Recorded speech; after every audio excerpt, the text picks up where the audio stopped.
Ei pessoal, eu sou a Aline. E eu sou a Natália. E estamos aqui no NA Nenhuma das Alternativas para fazer uma lista, mais ou menos, dica lista, relembrar aqui algumas das heroínas do Estúdio Ghibli que a gente mais gosta e que são personagens incríveis, foram retratadas com a complexidade e longe dos estereótipos que a gente tá tão acostumado a ver em outras obras. E a gente vai falar um pouquinho aqui por que a gente gosta de cada uma dessas personagens. Mas antes de começar a nossa lista, não se esqueça de se inscrever neste canal se você ainda não é inscrito e também lembrar de ativar o sininho ali para receber as notificações sempre que entra um vídeo novo. E também siga a gente lá no Instagram do NA, porque lá a gente coloca um conteúdo diferenciado do que sobe aqui no canal. Então a gente também dá várias dicas e é bem legal. Lembrando que o Estúdio Ghibli é um estúdio de animação japonês e quando a gente estava selecionando as nossas heroínas Ghibli aqui, a gente percebeu que, por coincidência, todos os filmes que a gente escolheu foram do diretor Hayao Miyazaki, que é um dos fundadores do Estúdio Ghibli. O Miyazaki, ele tem uma frase que eu gosto muito sobre as heroínas dele. Acho que ele foi perguntado em alguma entrevista como que ele definiria as personagens femininas dos filmes dele. E ele respondeu o seguinte: são garotas corajosas, autossuficientes e que não pensam duas vezes antes de lutarem pelo que elas acreditam de todo o coração. É uma frase muito maravilhosa e eu acho que ela define realmente todas as personagens que são protagonistas nos filmes do Miyazaki. E é bem isso mesmo, né? A gente às vezes começa a ver alguma obra e a personagem feminina parece ser indefesa, parece ser super tímida, né? Ter vários problemas, mas de repente elas abrem mão, lutam com tudo, toda a garra que podem, abrem mão dos medos e todas no final sempre vão atrás dos seus sonhos e do que elas acreditam. Então é sempre uma superação, né? Sim. E o mais legal, como a gente vai ver nessa lista, é que elas são personagens muito diferentes. Cada uma tem uma motivação completamente diferente, idades diferentes, e isso a gente vai acompanhando em cada uma das histórias. Lembrando que, pra quem não assistiu ainda os filmes do Estúdio Ghibli, ou os filmes que a gente for citar aqui, todos eles estão lá na Netflix disponíveis, ainda bem. E a gente vai começar a nossa lista com a mais novinha de todas, que é a Ponyo, do filme Ponyo, Uma Amizade que Veio do Mar, feito lá em 2008. A Ponyo, ela começa o filme sendo aí uma criatura, né? Não podemos dizer precisamente que ela é uma menina, mas que com o decorrer da história ela se transforma. E o mais incrível é que, apesar de tão novinha, que a gente acredita aí que tá por volta da idade de uns 5 anos, mais ou menos, que ela é bem pequenininha e bem infantil. Então, e apesar dessa pouca idade, ela faz um ato de extrema coragem, assim. Então, ela totalmente destemida, ou assim, é bem aquela coisa que a gente sempre escuta, né? Ah, se você tem medo, vai com medo mesmo. Talvez ela tivesse medo, mas que acabou indo desse jeito mesmo. E uma história super sensível também, né? Ao mesmo tempo de coragem, mas também de sensibilidade, que é uma característica que está presente em todas as obras, né?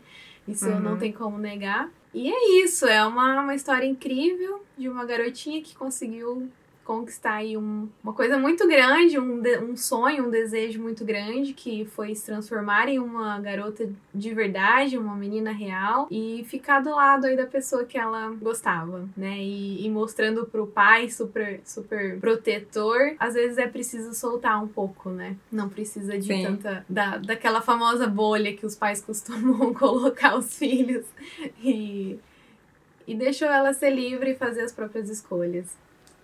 Sim. A gente coloca que a Ponyo deve ter mais ou menos uns 5, se a gente parar pra pensar como ela é humanizada. Talvez como criatura ela deve ser, tipo, muito antiga, né? Eu não sei se fala isso no filme, alguma coisa. Tipo, eu tenho 300 anos, mas o comportamento dela é totalmente, tipo, de uma garota de 4, 5, né? Meio birrenta, às vezes. Mas você falou de uma coisa que eu acho que a gente também vê bastante em vários personagens do Estúdio Ghibli, que é essa determinação, esse sentimento né, destemido tal diante de um desconhecido. E a gente vê isso nas próximas personagens também, que são as protagonistas de Meu Amigo Totoro, que é um dos filmes mais famosos do Estúdio Ghibli, que tem, né, o Totoro em si é o símbolo do Estúdio Ghibli, a gente vê o Totoro em tudo quanto é lugar. E as protagonistas dele são a Satsuki e a Mei. E elas são duas irmãs, a Satsuki é a mais velha, né? Uhum. Agora... Tem 11 anos. E a Mei é pequenininha. Quantos anos que ela tem? Acho que tem uns 4, a Mei.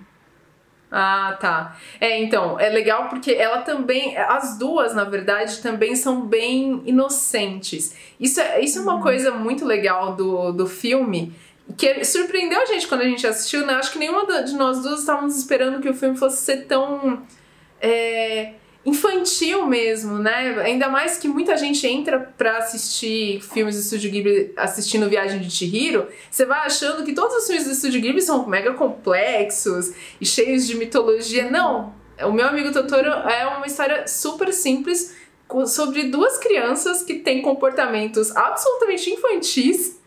Não é sempre que a gente vê isso também, né? Às vezes crianças que são muito inteligentes, se parecem com adultos. Não, elas são bobinhas infantis e destemidas. Elas se mudaram para uma casa no campo, né? E elas estão longe da mãe. Tem um drama por trás disso, né? Porque a mãe tá doente e elas estão tendo que se virar um pouco sozinhas. E na casa nova elas começam um processo de começarem a explorar o lugar, né? Explorar a casa, explorar os arredores. E as duas, assim como a Ponyo, também são bastante destemidas e aventureiras. E tem essa curiosidade que move elas a descobrir coisas novas e que impede que elas tenham um medo que façam elas retroceder, né? Quando elas conhecem o Totoro, ele é uma criatura que ao mesmo tempo parece amigável, mas ele tem uma coisa meio assustadora, e isso não impede elas de, embarcarem nessa aventura. Eu acho que até mostra essa ingenuidade infantil, esse sentimento de deslumbre diante de uma aventura nova, de uma coisa nova, né? Sei lá, uma aventura mesmo, e que faz com que vai movendo as personagens pra frente sem que elas tenham medo de voltar pra trás ou impeça elas de fazer alguma coisa, de correr atrás daquilo que elas almejam, do que elas sonham. E é legal também ver o relacionamento entre as irmãs, né? Porque como tem uma diferença de idade um tanto grande, né? Sim. E então a Satsuki, ela tenta ser a irmã protetora, a irmã cuidadosa ali pra proteger a Mei né, dos possíveis perigos aí da vida. Nem sempre consegue, mas ela tenta, tadinha. Meu Amigo Totoro, então, é essa história super leve, super doce, que meio que é recomendável para todas as idades. Eu acho que todas as idades conseguem aproveitar muito do filme, mas principalmente para as crianças. A gente assistiu mais velha, né? Eu acho uma pena não ter assistido quando eu era criança. Eu acho que eu ia gostar ainda mais do filme.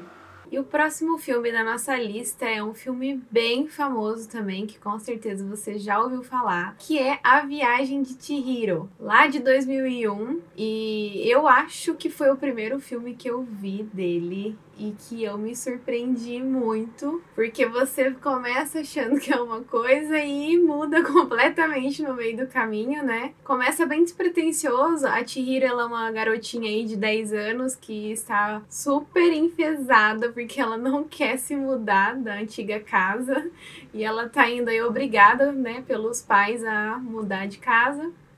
Então ela já tá de saco cheio, ela não quer aquilo, ela não quer nem saber se vai ser legal ou não, ela tá totalmente desmotivada. E aí, no meio do caminho, os pais param, né, num vilarejo lá, numa cidadezinha, e a ideia era parar pra comer e tal, e ela se afasta dos pais. Quando ela volta, os pais foram transformados em porcos. E aí que a história começa a mudar o tom, né, e a gente vai percebendo que é muito mais, e vai muito além do que a gente poderia imaginar treinar. E a Chihiro, ela embarca numa viagem de descoberta total, assim, descoberta de si, descoberta da adolescência, descoberta da empatia, descoberta da coragem. Ela tá passando pela transição aí, né, da infância, pré-adolescência. Então, são muitas descobertas e desafios, porque, afinal, para conseguir libertar os pais aí, ela vai ter que passar por uns maus bocados, vai ter que lutar com os inimigos. Então, ela acaba crescendo muito com essa experiência. E aí que a gente embarca junto e vai sentindo aí o amadurecer dessa personagem, né?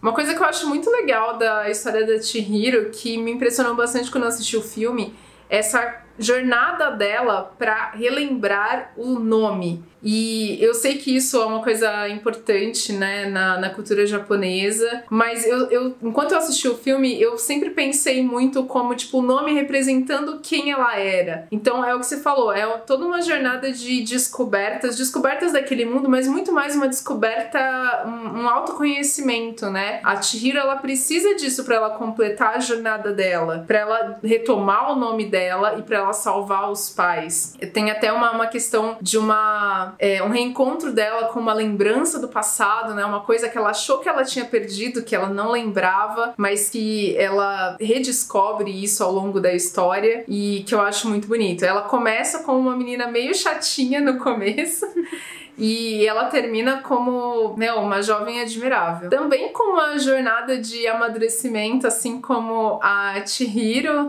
a gente tem a Kiki, dos serviços de entregas da Kiki, que é um filme de 1989. Eu ia falar 99, mas é 89, o ano que eu nasci. E a Kiki é um outro filme que me surpreendeu. Toda vez eu vou assistir um filme do Estúdio Ghibli esperando uma coisa e nunca é o que eu tô esperando. Nunca. E da Kiki eu achava que ia ser também super complexo, sei lá, bruxaria, mitologia, e não, é uma história relativamente simples, mas que tem uma jornada bastante poderosa sobre amadurecimento da personagem. Inclusive, a Kiki, ela é uma bruxinha, ela tá com 13 anos, ela sai de casa, né, porque segundo o universo dela, quando a bruxinha tem 13 anos, ela tem que sair, desbravar o mundo e ir descobrindo outras coisas de magia pra ela ir perseguindo os sonhos dela. A Kiki se frustra muito na jornada dela, ela sai, tipo, super cheia de sonhos e esperanças. Infelizmente, ela cai na vida. Sim. Uma dó. E aí ela vai aprendendo com tudo isso, né? A relação dela com o Gigi, que é o gato dela, é absolutamente sensacional. Eu não vou falar muito aqui porque seria um spoiler, mas a relação que eles vão desenvolvendo ao longo do filme e como isso vai mudando e como isso termina tem muito a ver com a questão do amadurecimento da Kiki. É até meio doloroso de ver, mas faz parte da vida. Uhum. É o ciclo, né? Tanto pra ela quanto pro gatinho. E qualquer semelhança com Sabrina e o seu gatinho preto pode ser mera coincidência. Não. Bruxas e gatos pretos têm que andar juntos. Pronto. E a próxima a aparecer aqui na nossa lista é a San, que é aí a protagonista de Princesa Mononoke, um filme lá de 1997. E a San, ela é uma garota, né? A gente conhece ela já tem 15 anos, que foi criada por uma matilha de lobos. E ela teve que aprender a lidar aí com a violência na natureza que, né, foi causada pelos homens, né? Pelas mãos humanas que destroem tudo por onde passam. Então ela cresceu em um universo super natural mesmo, ela foi, né, criada por lobos e acabou crescendo aí com talvez aquela coisa de feroz, assim, de raiva mesmo do humano, né? Ela tem essa ferocidade mesmo na personalidade. Que acaba aproximando ela muito mais de lobos do que de humanos. Porque é o que ela conhece, ela viveu a vida toda assim. E ela aprendeu que o humano não é bom, né? Então, tanto que quando ela encontra aí um humano, tem todo um conflito, porque Pra ela não existe humano bom, né? Ela generaliza aí, porque, de novo, baseado na experiência dela, ela nunca teve contato com que tivesse sido bom. Então, por esse motivo, ela acaba agindo aí muito mais pelos seus instintos do que pela razão, até porque ela não teve contato com isso, então ela não sabe muito bem lidar com isso, né? E ela acaba se tornando aí o elo, né, que liga a parte dos humanos com a natureza e que é responsável também por trazer a harmonia entre esses dois universos, né? Sim.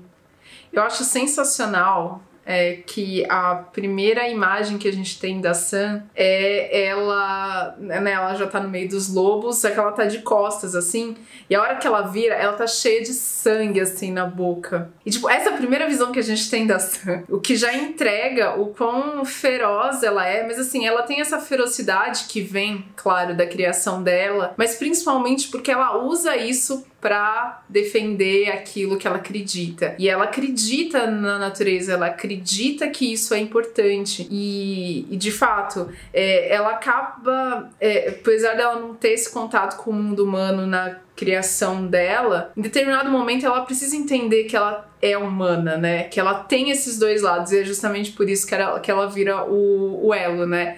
Ela tem que abrir um pouco mão do lado feroz dela, do lado animal dela, pra justamente conseguir fazer essa ponte. Isso também mostra um amadurecimento muito grande. E por fim, o último da nossa lista é a personagem da Sophie de O Castelo Animado, o filme de 2004. A Sophie é a personagem mais velha dessa lista, ela tem 18 anos, e ela também passa por uma jornada muito interessante de maturidade, mas de uma forma muito diferente das outras. Porque ela começa o filme com 18 anos, mas logo no início, uma maldição cai sobre ela e ela vira uma velhinha de 90 anos. Mas é muito interessante como a Sophie lida com isso, porque no começo do filme, ela, jovenzinha, 18 anos, ela não parece bem com ela mesma. Ela não é tão bonita, ela é sempre comparada com a irmã dela, que tem uma beleza muito mais padrão. E ela nunca tá totalmente à vontade com o corpo dela, com a aparência dela. Ela fica muito fechada na dela. E quando ela passa por essa transformação, que é pra ser uma maldição, parece que ela se liberta. Ela fica muito mais à vontade no corpo da velha de 90 anos do que da jovem de 18. Isso é um aprendizado para ela também, para ela ir se libertando ao longo da história. Essa maldição, ela vai e volta, assim, às vezes a Sophie consegue rejuvenescer um pouco. Isso foi uma coisa que eu fui pegando. O filme, ele não vai te entregando as coisas, mas às vezes a gente vai percebendo que ela parece um pouco mais jovem, depois ela volta a ficar velha. Isso depende muito do temperamento dela, do que ela tá fazendo, de como ela tá agindo. E eu acho muito legal que o filme, que tem uma mitologia super complexa e super divertida pra quem gosta de fantasia, pra além disso, ele é uma história sobre uma pessoa se conhecendo, vendo que ela pode e ficando à vontade no próprio corpo dela. Isso é uma coisa muito legal. Ela é uma personagem muito maravilhosa. É legal que acho que você vai se apaixonando pela Sophie à medida que ela vai se soltando. No começo ela não parece tão interessante assim, mas quando ela fica velhinha e ela começa a se soltar, e ela começa a andar e fazer as coisas, ela fica muito mais divertida. E isso ela vai levando ao longo da história, essa libertação, assim. É absolutamente apaixonante ver a jornada da Sophie. Castelo Animado foi um dos filmes mais recentes que eu assisti do Estúdio Ghibli, acho que foi o último realmente que eu vi, e foi uma grata surpresa, assim, o filme é absolutamente maravilhoso. Bom, depois dessa eu preciso assistir. Sim, precisa. A gente selecionou essa lista de personagens do Estúdio Ghibli porque, conversando, a gente percebeu o quanto essas personagens representam o universo feminino de uma forma muito multifacetada e, ao mesmo tempo, muito impressionante. Todas elas têm uma força interna muito grande, como o Miyazaki disse, elas lutam com todas as forças, com o coração delas, pelo que elas acreditam, e ao mesmo tempo elas nunca são sexualizadas. Isso é uma coisa que me incomoda muito às vezes em animações japonesas, e a gente nunca percebe isso no Estúdio Ghibli, mesmo nas personagens que são mais velhas, né? Como a San, que já tem 15 anos, e a Sophie, que tem 18. Elas têm até interesses amorosos nos seus respectivos filmes, mas nunca são mostradas de uma forma sexualizada. Aliás, eu esqueci de falar uma coisa sobre Castelo Animado. O tal do interesse amoroso da Sophie, ele é muito legal porque ele vê ela para além da forma física. Então, você percebe assim que ele sempre vê ela além da velha. Ele sempre viu beleza nela quando ela mesma não via. E a gente vê isso nessas personagens, né? Elas são incríveis e apaixonantes, como uma personagem feminina deveria ser, para além de todos os estereótipos. Quando a gente pensa em força feminina, assim, e lembrar das personagens do Estúdio Ghibli, quando a gente pensa em fazer posts falando sobre força feminina, eu penso na San, eu penso na Chihiro, eu penso na Kiki. É muito gostoso apreciar isso nos filmes do Estúdio Ghibli. Então essa foi a nossa lista com essas personagens maravilhosas que tanto nos inspira, né? E deixe nos comentários se vocês gostam de outras personagens que inspiram vocês, independente de como, do sentido do que elas fazem vocês sentirem. Deixe nos comentários, que a gente tem muito interesse também, porque é um assunto que a gente gosta bastante. E se você gostou desse vídeo, deixe um curtir aí pra gente também. E não se esqueça de seguir a gente lá no Instagram para mais conteúdos, parecidos ou não. A gente vai sempre diversificando o conteúdo. E até o próximo vídeo. Até. Tchau, tchau. Selvagem.